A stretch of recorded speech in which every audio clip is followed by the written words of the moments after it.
আজকে আমাদের রান্না পুজো তারই তোড়জোড় চলছে। খুব একটা বড় করে হচ্ছে না এই বছর। এখানে তো দেখতেই পাচ্ছ নানা রকম ভাজা হয়েছে আর ডালটাও সেদ্ধ হয়ে গেছে।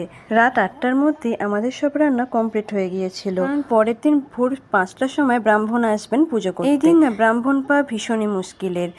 বিশ্বকর্মা পুজো থাকে না, তাই ঘড়িটা ঠিক ভোর 5টা 15 আমাদের ব্রাহ্মণ চলে এসেছে পুজো করার জন্য। তাই মা তাড়াহুড়ো করে সবকিছু জোগাড় করছে। এই রান্না পুজো হলো মনসা ঠাকুরের একটা পুজো। ভাদ্র মাসের শেষ রাত্রে রান্না করে রাখা হয় আর সেটা আশ্বিনের প্রথম দিনকে খাওয়া হয়। বেলাতে আমি চলে গিয়েছিলাম মামার বাড়িতে।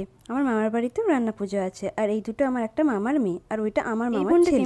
অনেকদিন পর দেখছি, ভীষণ মিষ্টি, তাই ওকে খুব জ্বালাচ্ছিলাম আমি। এখানেও রান্না পুজো, নানা রকম পদের রান্না হয়েছিল। ভাত, নানা রকম ভাজা, ডাল, মাছ, মাছের মাথা দিয়ে পুঁই শাক, চিংড়ি মাছের টক, পায়েস ইত্যাদি।